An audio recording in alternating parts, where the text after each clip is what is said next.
early Christian used to come here and follow the footsteps of Jesus, where he was born, where he was buried, where he was crucified, where he spent his ministry, and where he ascended to heaven. The unique thing about this area that the people didn't know in the beginning, there was a church here. Okay, there was only a people who were pointing to this place because Christianity was forbidden to be spread between the Jewish community and between the Romans. What happened later on, a pagan temple was stand over here when the Romans came to conquer the land. So they said, where you pray, I'm going to put a pagan temple on top of holy places for you. The Byzantine came, led by Queen Helena and her son Constantine, and they built 3 churches inside the Holy Land. The Church of Nativity, where Jesus was born, the Church of Holy Sepulchre, where Jesus was buried and crucified, and the Church of Helena, where Jesus ascended to heaven. What you see underneath you, this is part of from the Church of Nativity. This is 1,700 years old. The main entrance for the grotto was from here underneath the altar. You see the window, you see the steps. That's how the people used to go down to the cave. There was no upper basilica on top of it. The people used to go down and coming back up. During the Samaritan revolt, the church was destroyed, 559. Justinian came back again here, okay, and put the 3 wise men at the main entrance of the church, okay. When the Persian came here, 614, they did not destroy this church. This is the only church that did not destroyed by the Persian. Why? In honor of the 3 wise men, okay. The Persian, when they came here, they did not destroy this church in honor of the 3 wise men. Because where the 3 wise men come from? Persia. They were in Persian customs, okay? That's what they have done. They used to wear the Persian customs. That's why they didn't destroy the church, okay? In honor of them. When the Crusaders came back again, they built this magnificent church. If you look to the top of the church, it has a shape like a cross. Can you see it?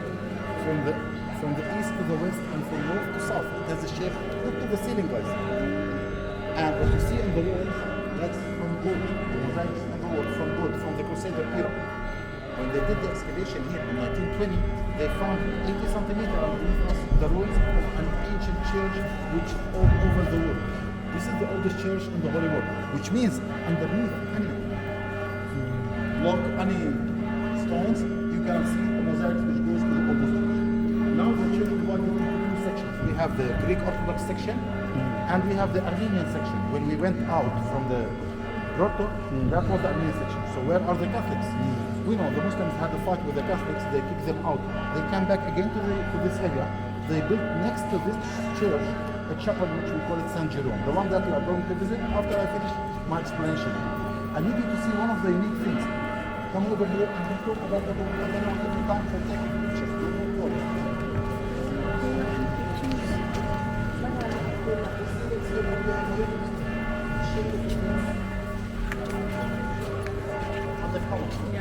They did not dig it. It's a miracle happened here.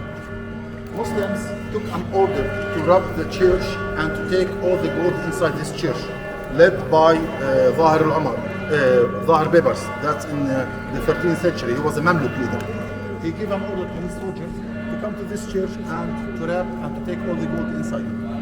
But because here there was a priest and he didn't know what to do. He asked from God a prayer, if you can protect this church. He put his hand inside the stone and the beast comes out from this as a shape of a cross and defeated the enemy till the main entrance of Bethlehem. There was a wall surrounding Bethlehem. After that, permission was given and an order was given to the soldiers. The holy churches do not be touched by anyone. So why we have the main entrance of the church is 1 meter high and the exit also 1 meter high. During the Muslim era, the Ottomans, they used to enter to the church on their horses. So this case, what's going on? The priest can fight. I can tell them, do not do that. They force them to lay down to protect and to respect this holy place by making the main entrance of the church 1 meter. From that time up to now, the people enter to this holy place by laying down to respect this place. They will bow down. Yeah, that you have to bow down to guys, if you want to take picture in the front of the altar, you can do it, but silent. Then we're gonna go to see the next church, which we call it St.Jerome Chapel, St. Catherine Church, and we're gonna see where we are celebrating the big mass inside during the Christmas time. You can go and stand over there in front of that chapel. Okay, all of you take pictures.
One of the three churches that built by Queen Helena. The explanation of the church is going to be after that. Why I'm doing that? Because the manger where Jesus was born down is empty. We don't have groups. So this case, when we go down the stairs, we have at the right side the star where it marks where the birthplace of Jesus. To the left, we have two stairs lead us to the manger where she put him after she gave birth. If you want to take pictures with a star, please do not stand on top of it because it's considered to be an altar. Just play your knees, especially if you are couples. You want to take pictures one adjacent to each other. You can do it 2 by 2. We are going to finish the explanation inside, take you up, make a tour inside the church, and then we take you to the Catholic Church where we call it St. Catherine. Okay? Usually the line always till the end, till the main entrance. We are lucky that we are doing that here.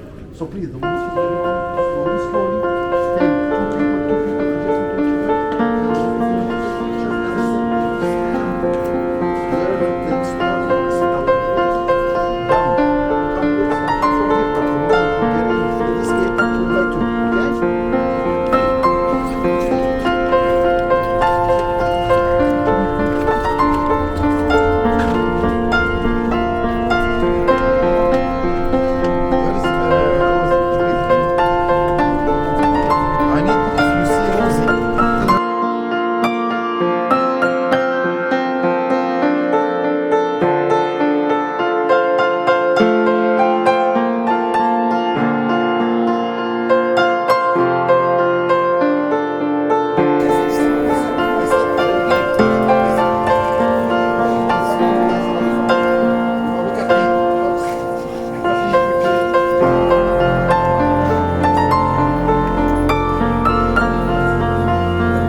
there and we are not going to walk. You're going to find the door, which is the continuation of the grotto where Jesus was born.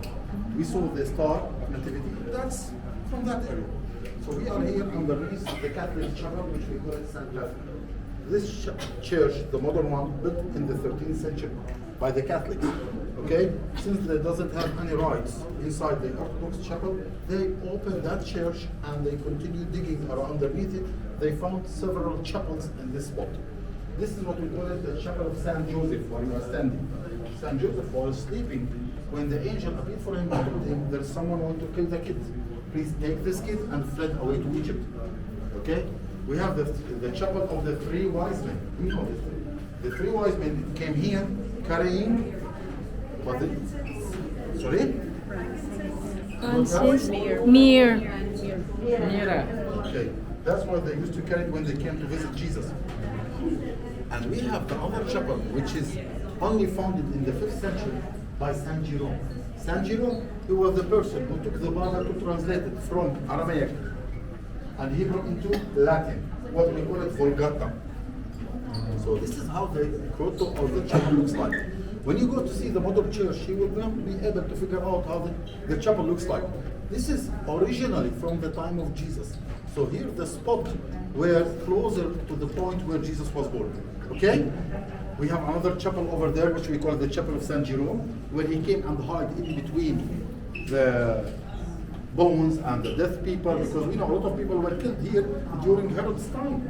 Herod killed a lot of people, and he killed a lot of kids, and probably fathers and mothers were killed during that time. Defeating the soldiers, they were killed as well. Okay? So that's why this chapel is very important for us as Christians to remember what's happening with Jesus and with the kids and with the Holy Family. Okay?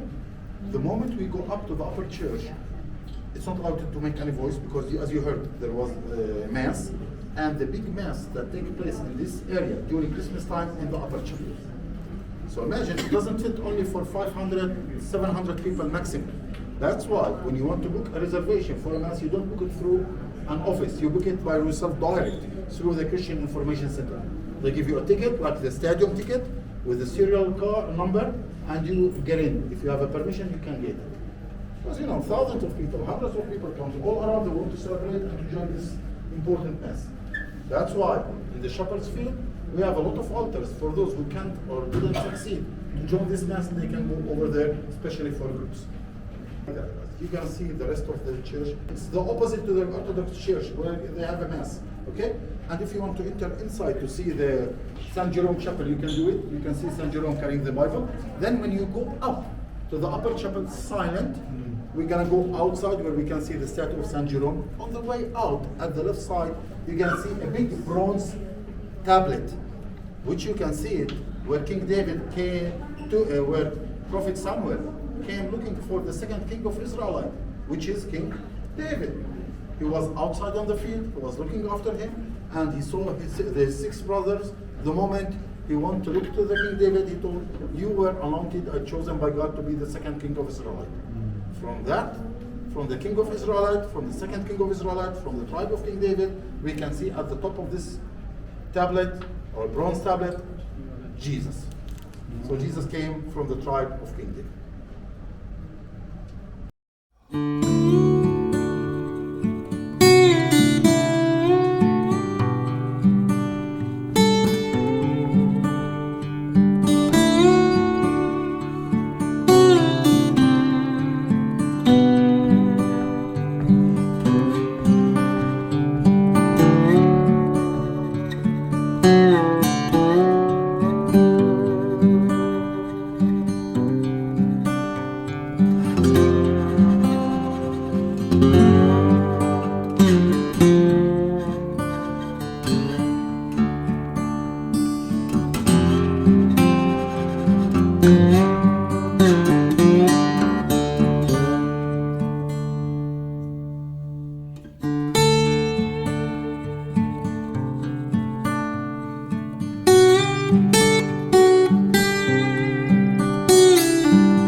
Amen.